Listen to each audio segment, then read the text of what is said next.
السلام عليكم ورحمة الله وبركاته. بسم الله الرحمن الرحيم. الحمد لله رب العالمين. اللهم صل على رسولك سيدنا محمد وعلى آل سيدنا محمد.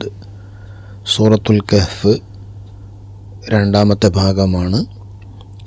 കഴിഞ്ഞ ഭാഗത്തിൽ നാം സൂറത്തുൽ കഹ്ഫിൻ്റെ മഹത്വവും അതുപോലെ 4 ആയത്തുകളും ചെറുതായി വിശദീകരിച്ചു.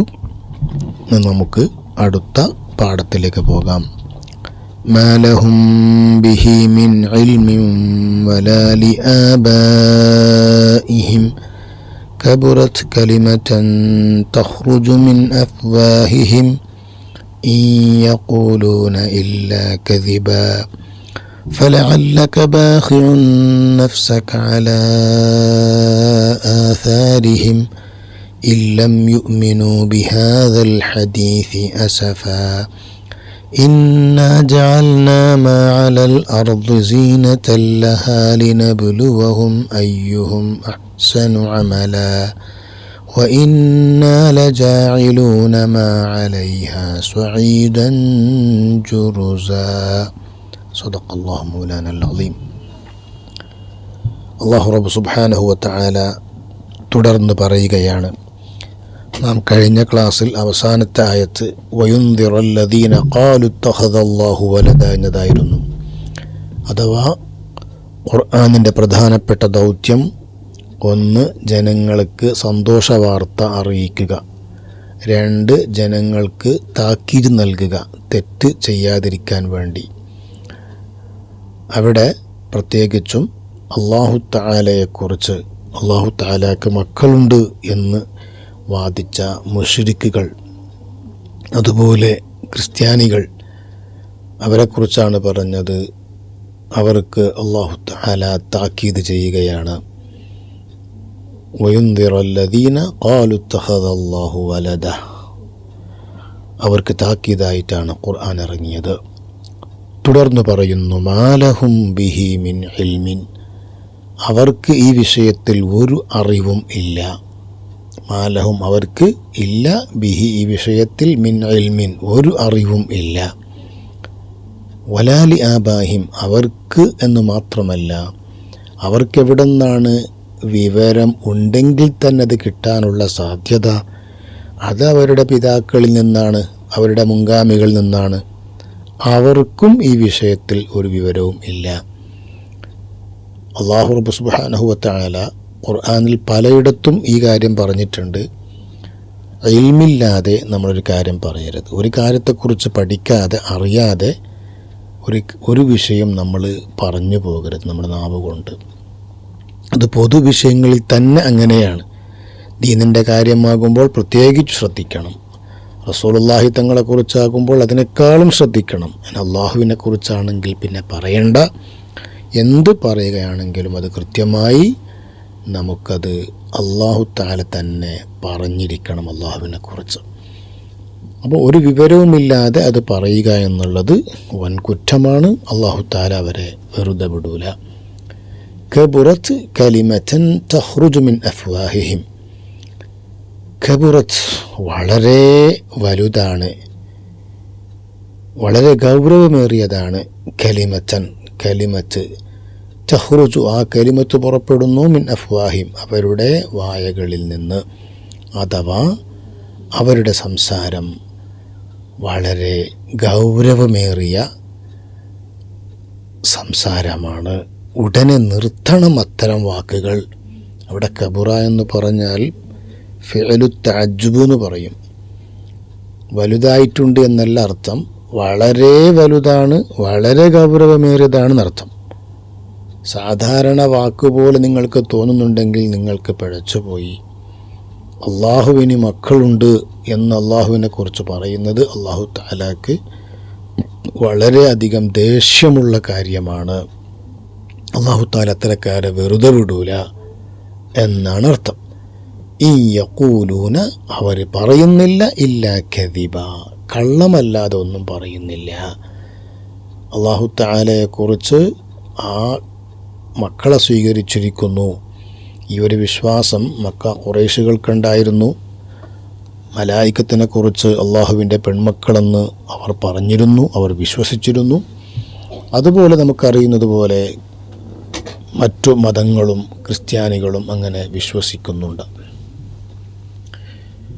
فَلَعَلَّكَ بَاخِعٌ نَفْسَكَ عَلَى آثَارِهِمْ. പിന്നെ അള്ളാഹു തആല പറയുകയാണ്, ഫലഅല്ലക അങ്ങ് ആയേക്കാം, ബാഖിഉൻ നഫ്സക. ബാഖിഉൻ എന്ന് പറഞ്ഞാൽ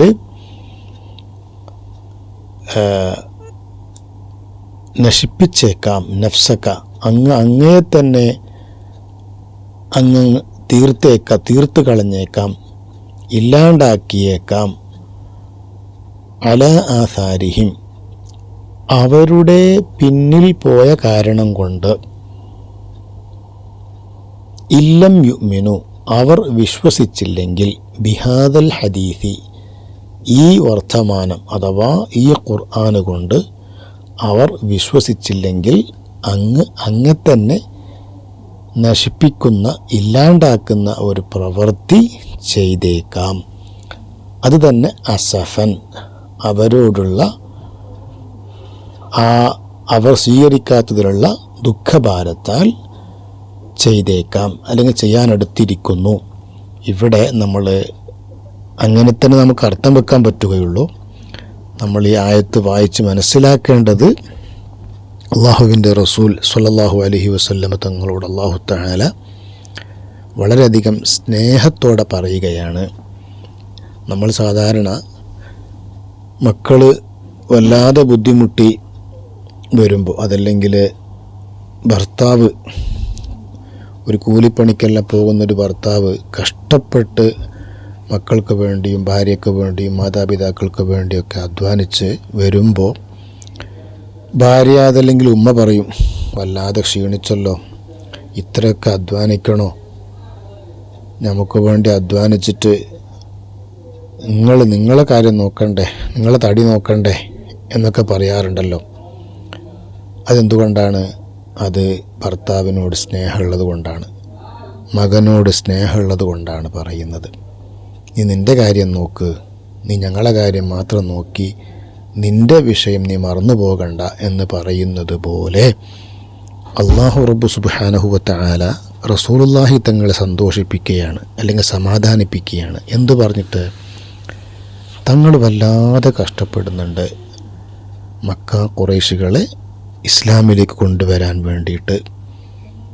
സൂറത്തുൽ കഹ്ഫ് ഇറങ്ങുന്നത് മക്ക ജീവിതത്തിലെ ഏകദേശം ഒരു 5-6 വർഷം കഴിഞ്ഞിട്ടാണ്. അപ്പോൾ അത്രയെല്ലാം പ്രബോധനം ചെയ്തിട്ടും കുറച്ച് പേര് മാത്രമേ അതുവരെ ഇസ്ലാം സ്വീകരിച്ചിട്ടുള്ളൂ. റസൂലുള്ളാഹി തങ്ങൾക്ക് വലിയ സങ്കടമുണ്ട്. ഈ ഖുറൈശികളൊക്കെ ഇത്രയൊക്കെ പറഞ്ഞിട്ടും എന്തുകൊണ്ട് അവർ സ്വീകരിക്കുന്നില്ല ഇത്രയും സുന്ദരമായ ഒരു ദീന്? വലിയ ടെൻഷനായിരുന്നു റസൂലുള്ളാഹി തങ്ങൾക്ക്. കൃത്യമായി നോക്കൂ, ഫലഅല്ലക ബാഖിഉൻ നഫ്സക അലാ ആസാരിഹിം. അലാ ആസാരിഹിം എന്ന് പറഞ്ഞാൽ അവരുടെ പിന്നാലെ പോയിട്ട്, അതായത് റസൂലുള്ളാഹി തങ്ങൾ ഒരിക്കൽ പറയും അബൂജഹലും ഉത്ബത്ത് ഷൈബത്ത് തുടങ്ങിയ മുഴുവൻ ഖുറൈശുകളോടും അവരെന്തെങ്കിലും പരിഹസിക്കും എന്ന് വെച്ച് റസൂലുള്ളാഹി തങ്ങൾ സ്റ്റോപ്പ് ചെയ്യൂല.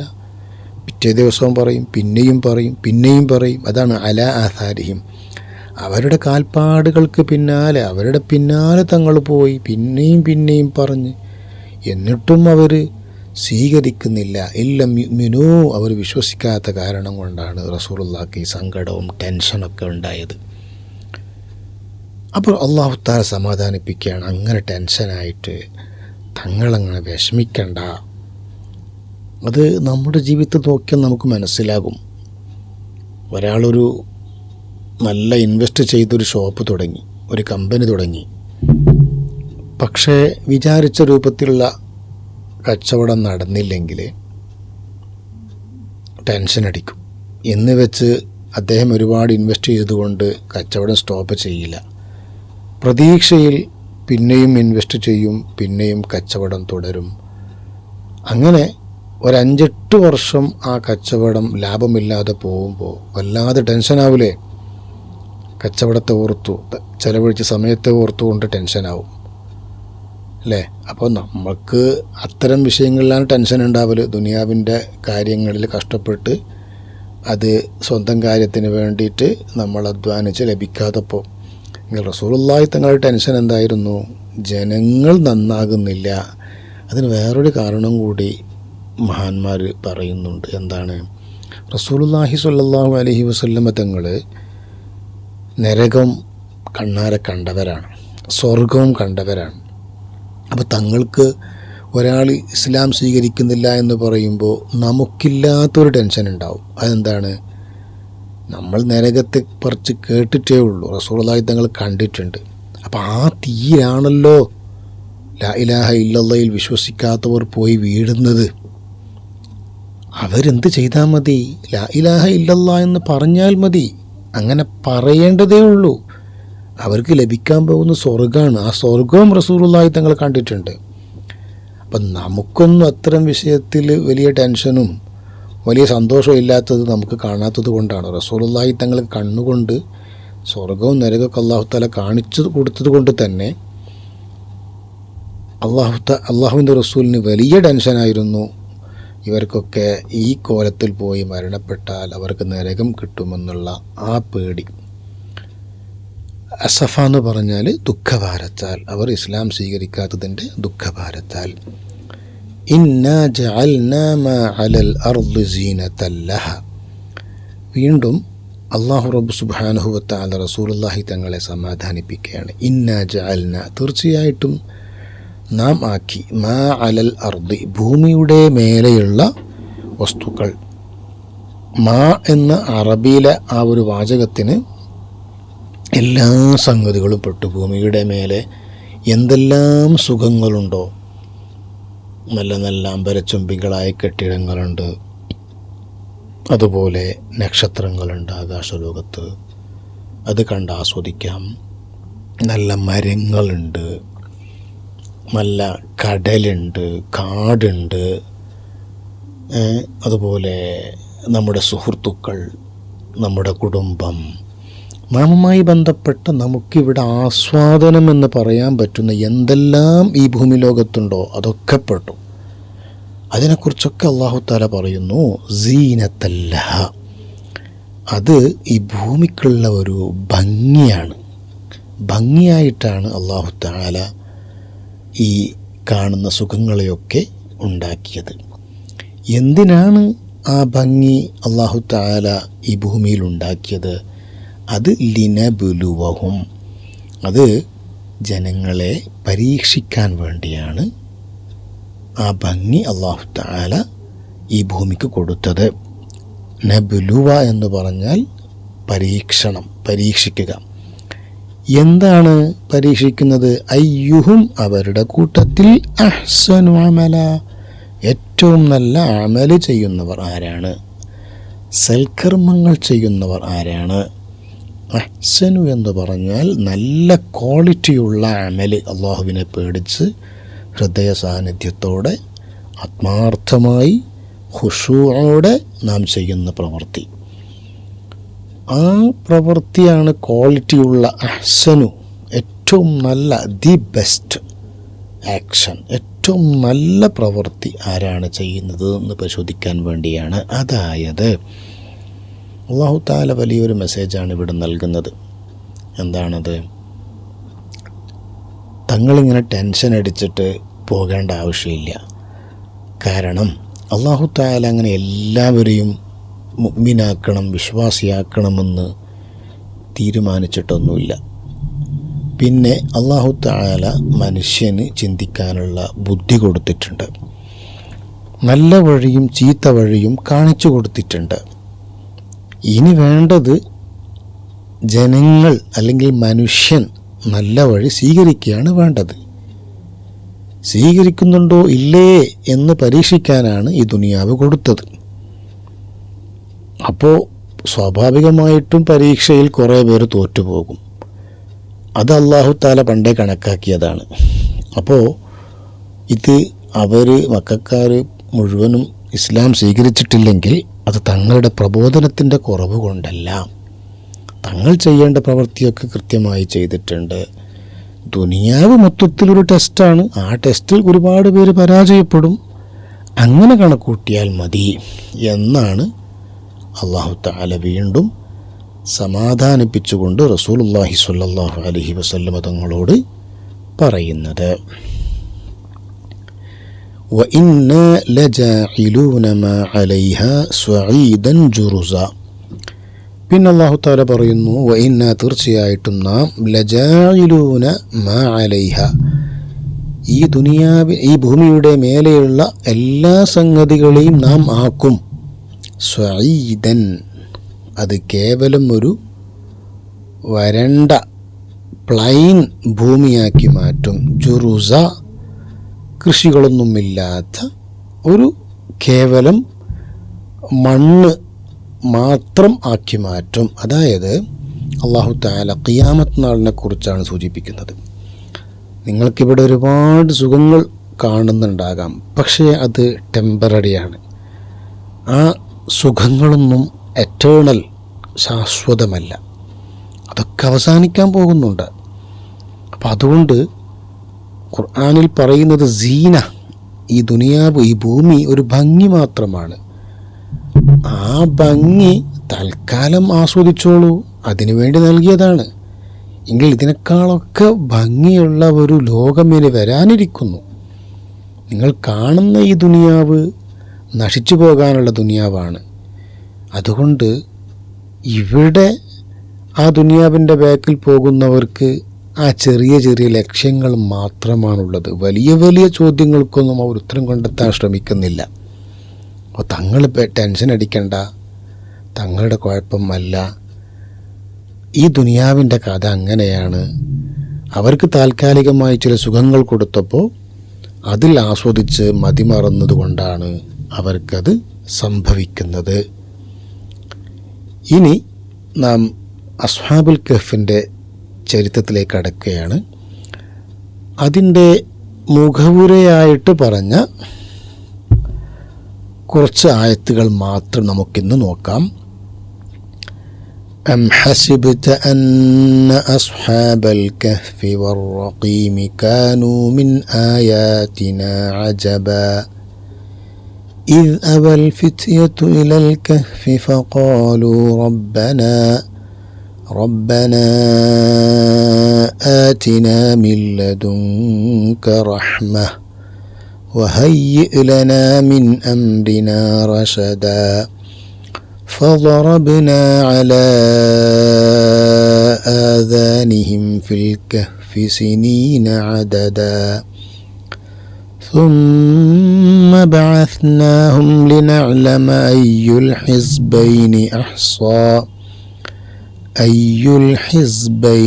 أحصى لما لبثوا أمدا.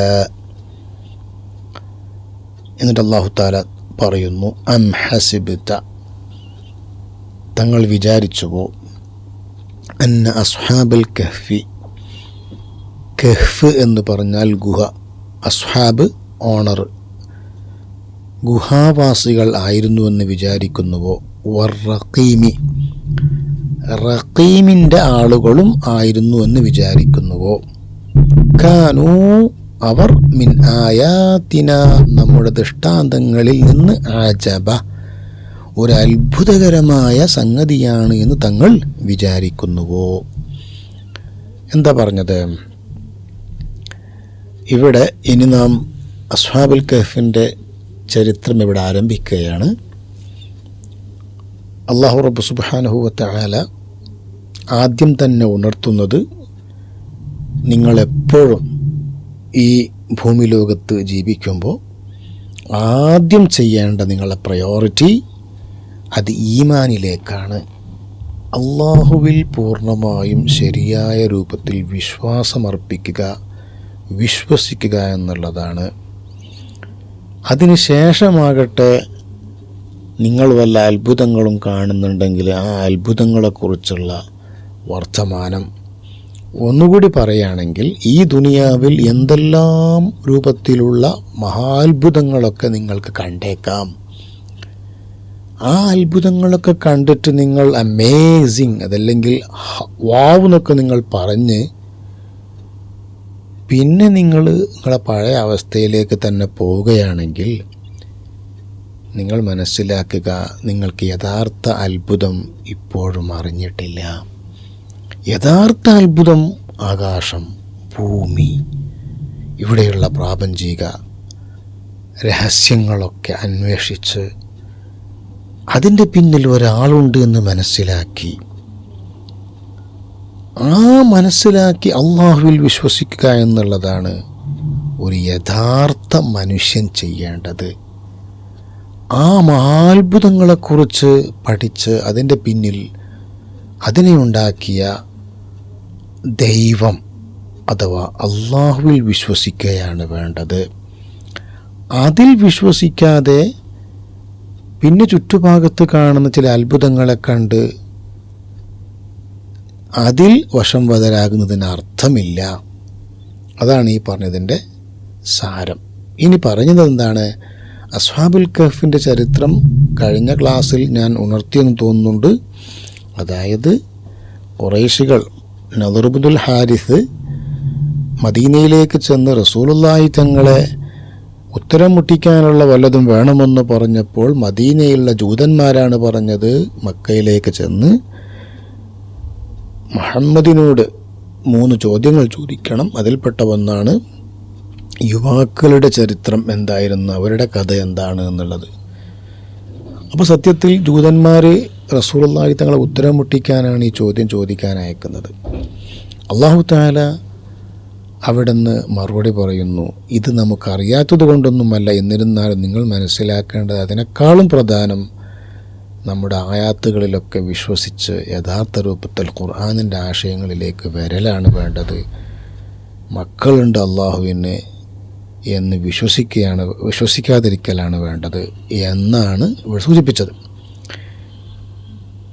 എന്നിട്ട് അല്ലാഹു തആല പിന്നെ റഖീം എന്ന് പറഞ്ഞാൽ എന്താണ്? റഖീം കഹ്ഫിൻ്റെ ആളുകളും റഖീമിൻ്റെ ആളുകളും. റഖീം എന്ന് പറഞ്ഞാൽ ശരിക്കും പല അർത്ഥമുണ്ട്, പല വ്യാഖ്യാനങ്ങളും കൊടുത്തിട്ടുണ്ട്.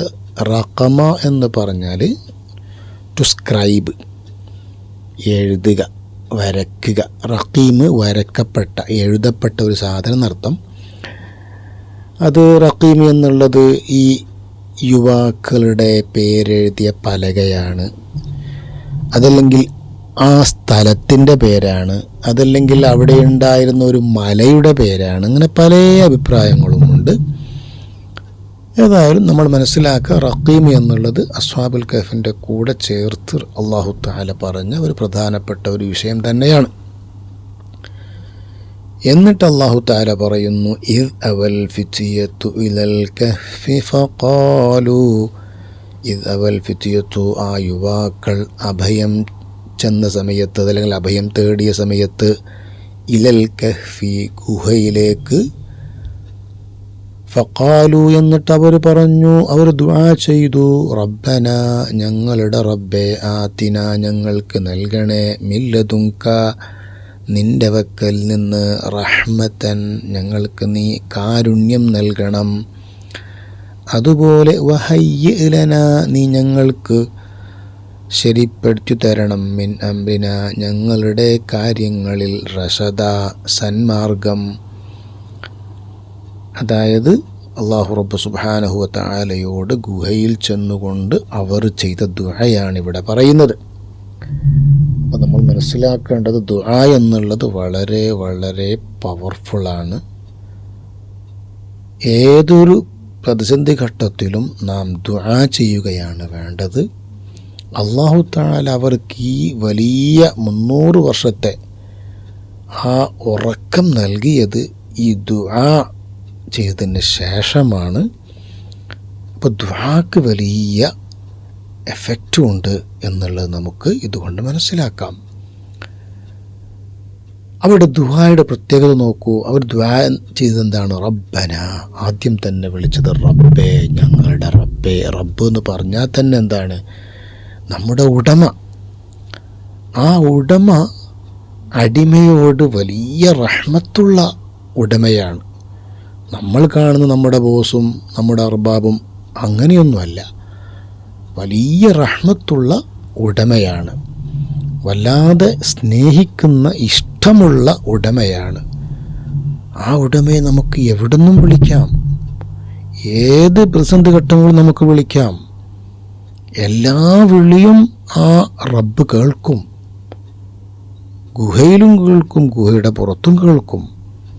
എന്താണ് ദുആ? ആതിന, ഞങ്ങൾക്ക് നൽകണം, മില്ലതുൻക റഹ്മ, നിൻ്റെ റഹ്മത്ത് നൽകണം. റഹ്മത്ത് എന്ന് പറഞ്ഞാൽ മേഴ്സി, കാരുണ്യം. കാരുണ്യം എന്ന് പറഞ്ഞാൽ എന്താണ്? കാരുണ്യം എന്ന് പറഞ്ഞാൽ ഒരാൾ തെറ്റ് ചെയ്താലും ആ തെറ്റിന് ആക്ഷൻ എടുക്കാതെ ചിലപ്പോൾ അഫു ചെയ്തെന്ന് വരും, മാപ്പ് കൊടുത്തെന്ന് വരും. അതും ഒരു തരം കാരുണ്യമാണ്. ചിലപ്പോൾ ചെറിയ രൂപത്തിലുള്ള കൂലി കൊടുക്കേണ്ടടുത്ത് ബോസ് എന്ത് ചെയ്യും? പണിക്കാരന് അവസാനം വൈകുന്നേരം പണി കഴിഞ്ഞ് വരുമ്പോൾ എക്സ്ട്രാ അലവൻസ് കൊടുത്തെന്ന് വരും. അതും ഒരു കാരുണ്യമാണ്. അതായത് എലിജിബിൾ സാലറി അല്ല, കൂടുതൽ കൊടുത്തെന്ന് വരും. അതും ഒരു തരം കാരുണ്യമാണ്. അങ്ങനെ അതുപോലെ ചിലപ്പോൾ കാരുണ്യത്തിൻ്റെ ഭാഗമായിട്ട് ചെറിയ രൂപത്തിലുള്ള പണിഷ്മെൻ്റ്, അതല്ലെങ്കിൽ പരീക്ഷണത്തിൻ്റെ ഭാഗമായി കൊടുത്തേക്കാം. ഒരു ഉമ്മ മകനെ എന്ത് ചെയ്യലുണ്ട്? കാരുണ്യവും സ്നേഹമൊക്കെ ഉണ്ടാവും. എന്നാലും മകന് രോഗം വന്നു കഴിഞ്ഞാൽ ആ രോഗ ചികിത്സയ്ക്ക് വേണ്ടിയിട്ട് ഡോക്ടറെ അടുത്തേക്ക് പോകും. ഉമ്മാൻ്റെ മുമ്പിൽ തന്നെ ചെറിയ കുഞ്ഞിനിങ്ങനെ സൂചി പിന്നെ ഇഞ്ചക്റ്റ് ചെയ്യും. കുഞ്ഞ് വല്ലാതെ കരയും, പക്ഷേ ഉമ്മ അത് നോക്കി നിൽക്കുകയുള്ളൂ. കാരണം ഉമ്മാക്ക് ആ കുഞ്ഞിൻ്റെ റഹ്മത്തുള്ളത് കൊണ്ട് തന്നെയാണ്. അപ്പോൾ അല്ലാഹു തആലാക്ക് ആരെങ്കിലും ചോദിക്കുകയാണ്, നിങ്ങൾ പറയുന്ന അല്ലാഹു തആല റഹ്മാനാണ്, റഹീമാണ്, കാരുണ്യമുള്ളവനാണ്, എന്നിട്ട് പിന്നെന്തേ ഇവിടെ ഒരുപാട് പ്രശ്നങ്ങളും പ്രയാസങ്ങളും ബുദ്ധിമുട്ടുകളൊക്കെ ഉണ്ടാകുന്നത്? ഭൂകമ്പം തരുന്നു, പ്രളയമുണ്ടാകുന്നു, സുനാമി വരുന്നു, തീ പടരുന്നു, അങ്ങനെ പല നിലക്കും ജനങ്ങളുടെ മരിക്കുന്നുണ്ടല്ലോ. നിങ്ങളുടെ റബ്ബ് റഹ്മാനാണ്, റഹീമാണെങ്കിൽ പിന്നെ എന്തിനായി ശിക്ഷയൊക്കെയാണ് ചോദിക്കാറുണ്ട്. അവരോടുള്ള മറുപടിയാണ് ഞാൻ പറഞ്ഞത്. റഹ്മത്ത് എന്നുള്ളത് പല നിലക്കും വ്യാഖ്യാനിക്കാം. ഞാൻ നേരത്തെ പറഞ്ഞ ഉദാഹരണത്തിൽ ഒരു ഉമ്മ തൻ്റെ കുഞ്ഞിനെ ഓപ്പറേഷൻ ചെയ്യുന്ന, ഇഞ്ചക്റ്റ് ചെയ്യുന്ന, വേദനിപ്പിക്കുന്ന ഒരു ഡോക്ടർ, അത് കണ്ടുകൊണ്ട് ഉമ്മാക്ക് സങ്കടമാകുമെങ്കിലും ഉമ്മ ക്ഷമയോടെ നോക്കി നിൽക്കും. ആ ഉമ്മാക്ക് റഹ്മത്ത്, കുട്ടിയോട് കാരുണ്യമില്ല എന്നർത്ഥമില്ലല്ലോ. അതുപോലെ തന്നെയാണ് ഇവിടെ അല്ലാഹു തആല അവന് വഴിപ്പെട്ട നല്ല അടിമകൾക്ക് തന്നെ ഒരുപാട് പരീക്ഷണങ്ങൾ നൽകും, ഒരുപാട് പ്രയാസങ്ങൾ നൽകും. അത് അല്ലാഹു തആല ആ അടിമക്ക് റഹ്മത്ത് ചെയ്യുന്നില്ല എന്നല്ല, അവൻ ഇഷ്ടപ്പെട്ട ഔലിയാക്കൾക്ക് തന്നെ വലിയ വലിയ പ്രയാസങ്ങൾ നൽകും, വലിയ പ്രശ്നങ്ങൾ നൽകും. അതെന്തിനാണ്? അവൻ ഇഷ്ടപ്പെട്ട ഔലിയാക്കന്മാർക്ക് അത്തരം പ്രയാസങ്ങളും ബുദ്ധിമുട്ടുകളും നൽകുമ്പോൾ അവർ അതിൽ ക്ഷമിക്കുന്നു. ക്ഷമിക്കുമ്പോൾ അവരുടെ ദർജ പിന്നെയും ഉയർത്തുന്നു. അതാണ് അതിൻ്റെ രഹസ്യം. ഇനി ഈ ദുനിയാവിൽ ശിക്ഷയുടെ ഭാഗമായിട്ടും അല്ലാഹു തആല കാഫിറുകളെ ശിക്ഷിക്കാം. അങ്ങനെ ശിക്ഷിക്കുമ്പോൾ അവർ അല്ലാഹുവിനെ മോശമായി പറയുകയാണെങ്കിൽ അതവർക്ക് വലിയ ശാപമായി മാറുകയും ചെയ്യും. വഹയ്യിഅ് ലനാ മിൻ അംരിനാ റശദ, ഹയ്യിഅ് ലനാ, നീ ഞങ്ങൾക്ക് ഒരുക്കി തരണം. ഹയ്യ എന്ന് പറഞ്ഞാൽ എന്താ പറയുക, പ്രിപ്പയർ ചെയ്യുക, ഫെസിലിറ്റേറ്റ് ചെയ്യുക എന്നൊക്കെ അർത്ഥം. ഞങ്ങളുടെ വിഷയത്തിലൊക്കെ റശദ, നല്ല തൻ്റെ ഇടം, അതല്ലെങ്കിൽ സന്മാർഗം. അതായത് അവർ പറയുകയാണ്, ഞങ്ങൾ കണ്ടെത്തിയ ഒരു പരിഹാരമാർഗമായിട്ടാണ് ഇവിടെ ഗുഹയിലേക്ക് എത്തിയത്. എൻഡ് ഓഫ് ദി ഡേ നമ്മൾ എടുത്ത ഈ തീരുമാനം ഇത് പൂർണ്ണമായും ശരിയാണോ ഞങ്ങൾക്കറിയില്ല. അല്ലാഹ്, ഈ ഞങ്ങളെടുത്ത തീരുമാനത്തിൽ റശദ, നല്ല ഒരു സന്മാർഗം നൽകണം. അതൊന്നുകൂടി പറയുകയാണെങ്കിൽ റബ്ബിലുള്ള തവക്കുലാണ്. ഇത് നമുക്കും ദുആ ചെയ്യാം. നമ്മൾ വല്ല പ്രധാനപ്പെട്ട തീരുമാനങ്ങൾ എടുക്കുമ്പോൾ, പ്രധാനപ്പെട്ടതാണെങ്കിലും അല്ലെങ്കിലും എല്ലാ തീരുമാനങ്ങളിലും എന്ത് വേണം? റബ്ബിനെ തവക്കുലാക്കണം. നമ്മളിപ്പോൾ ഒരുപാട് പദ്ധതികൾ, പ്രോജക്റ്റുകൾ ലോഞ്ച് ചെയ്യാറുണ്ട്. അത് നമ്മളുടേതായ അനലൈസ് കഴിഞ്ഞ് ഇന്ന കാര്യം ചെയ്ത് അവസാനം ഇന്ന ഒരു ഔട്ട്പുട്ട് ഉണ്ടാക്കിയെടുക്കുമെന്നുള്ള തീരുമാനം. അവിടെയും നമ്മൾ എന്ത് വേണം? നമ്മൾ അള്ളാഹുവിനെ ഏൽപ്പിക്കണം, തവക്കുലാക്കണം. എന്നിട്ട് പറയണം, ഇത് നമ്മുടെ ചെറിയ ബുദ്ധി കൊണ്ട് അനലൈസ് ചെയ്ത് കിട്ടിയ ഒരു തീരുമാനമാണ്. ഇതിലെന്തെങ്കിലും ഞാൻ മിസ്റ്റേക്ക് ചെയ്യുന്നുണ്ടെങ്കിൽ, അല്ലെങ്കിൽ ഈ തീരുമാനം തന്നെ തെറ്റാണെങ്കിൽ, പടച്ചവനെ നീ ഞങ്ങൾക്ക് സന്മാർഗം നൽകണം, ശരിയായ വഴി തരണം. അപ്പോൾ ഒരാൾ ഒരു സ്ഥലത്ത് വീട് എടുക്കാൻ തീരുമാനിക്കുന്നു, അതല്ലെങ്കിൽ ഒരു കട, ഒരു ഷോപ്പ് തുടങ്ങാൻ തീരുമാനിക്കുന്നു, അതല്ലെങ്കിൽ എന്ത് തീരുമാനങ്ങളാകട്ടെ, അവിടെയൊക്കെ നമുക്ക് ഈ ദുആ ചെയ്യാം. വഹയ്യ ലനാ മിൻ അംരിനാ റസദ. എൻ്റെ ഒരു തീരുമാനമാണിത്, ഞാൻ എൻ്റെ അറിവും എക്സ്പീരിയൻസും അനുസരിച്ച് എടുത്ത തീരുമാനമാണ്. ഇതിൽ വല്ല മാറ്റവും വേണമെങ്കിൽ പടച്ചവനെ നീ എനിക്ക് ശരിപ്പെടുത്തണമെന്നർത്ഥം. അങ്ങനെ ദുആ ചെയ്തു അല്ലാഹു തആല പറയുകയാണ്, ഫളറബ്നാ അലാ ആദാനിഹിം. അങ്ങനെ നാം അവരുടെ ചെവികൾ സീലടിച്ചു. ലറബ എന്ന് പറഞ്ഞാൽ അടിച്ചു എന്നർത്ഥം. ഉദുന് ചെവി, ആദാന് ചെവികൾ. അവരുടെ ചെവികളെ സീൽ ചെയ്തു പറഞ്ഞാൽ ഉറക്കി എന്നർത്ഥം. നമ്മൾ ഉറങ്ങിക്കഴിഞ്ഞാൽ ഏറ്റവും പെട്ടെന്ന് ശാന്തമാകുന്നത് ചെവിയാണ്. അതുകൊണ്ടാണ് നമുക്കവിടെ ശബ്ദം കേട്ടാൽ പെട്ടെന്ന് ഉണർന്നു പോകുന്നത്. ഫിൽ കഹ്ഫി, ഗുഹയിൽ. അതായത് അവർക്ക് അല്ലാഹു തആല ഗാഠനിദ്ര കൊടുത്തു. കാരണം അവർ ഉറങ്ങിയതിന് ശേഷം ചിലപ്പോൾ പുറത്ത് മഴ പെയ്യാം, ഇടിമിന്നലുണ്ടാകാം, വേറെ എന്തെങ്കിലും ശബ്ദങ്ങൾ കേൾക്കാം. ആ ശബ്ദങ്ങൾ കേട്ടത് കൊണ്ടൊന്നും ഇവർ ഉണരാൻ പാടില്ല. അതിനെന്ത് വേണം? അവർ ഗാഠനിദ്രയിലേക്ക് പോകണം. അതാണ് ഫളറബ്നാ അലാ ആദാനിഹിം ഫിൽ കഹ്ഫ് സിനീന അദദ എന്ന് പറഞ്ഞാൽ ധാരാളം വർഷങ്ങൾ. അത് പിന്നെ പറയുന്നുണ്ട് എത്ര വർഷമാണെന്നുള്ള വിശദമായിട്ട് വരുന്നുണ്ട്. സുമ്മ ബഅസ്നാഹും, പിന്നെ നാം അവരെ പുനർജീവിപ്പിച്ചു എന്നല്ല, ശരിക്കും അവിടെ ആ ഉറക്കിൽ നിന്ന് എഴുന്നേൽപ്പിച്ചു. അത് ആ ഉറക്കം തന്നെ ഒരു മരണം പോലെയാണ്. 300 വർഷം എന്നൊക്കെ ഇനി വരുന്നുണ്ട്. 300 വർഷം കഴിഞ്ഞ് ജീവൻ ലഭിക്കുക എന്ന് പറഞ്ഞാൽ അത് ശരിക്കും മരണപ്പെട്ട ആളെ വീണ്ടും ജീവിപ്പിച്ചതുപോലെയാണല്ലോ. അതുകൊണ്ടാണ് ബഅസ എന്ന് പറഞ്ഞത്. ലിനഅലമ അയ്യുൽ ഹിസ്ബൈനി അഹ്സാ ലിമാ ലബിസു അമദ. ലിനഅലമ, നാം അറിയാൻ വേണ്ടി. അയ്യുൽ ഹിസ്ബൈനി, ഹിസ്ബ് എന്ന് പറഞ്ഞാൽ പാർട്ടി. 2 പാർട്ടികളിൽ നിന്ന് ആരാണ് അഹ്സാ, വളരെ കൃത്യമായി ക്ലിപ്തമാക്കിയത്, ലിമാ ലബിസു, അവർ താമസിച്ചതിന്, അമദ, സമയം കൃത്യമായി ആരാണ് പറഞ്ഞത് എന്ന് നാം അവർക്ക് കൃത്യമായി അറിയിച്ചു കൊടുക്കാൻ വേണ്ടിയാണ്. അത് വിശദമായിട്ട് ഇനി വരുന്നുണ്ട്, ഞാനപ്പോൾ കൂടുതൽ വിശദീകരിക്കുന്നില്ല. ചുരുക്കി പറയുകയാണെങ്കിൽ അല്ലാഹു തആല അവരെ ഉറക്കിയത് അക്കാലഘട്ടത്തുണ്ടായിരുന്ന ജനങ്ങൾക്ക് ഖിയാമത്ത് നാൾ ഉണ്ട് എന്ന് കൃത്യമായി ബോധ്യപ്പെടുത്തി കൊടുക്കാൻ വേണ്ടിയാണ് എന്നാണ് ഇതിലൂടെ അല്ലാഹു തആല പറയുന്നത്. ഇൻഷാ അല്ലാഹ് ബാക്കി നമുക്ക് അടുത്ത ക്ലാസ്സിലാക്കാം. അസ്സലാമു അലൈക്കും വറഹ്മത്തുള്ളാഹി വബറകാതുഹു.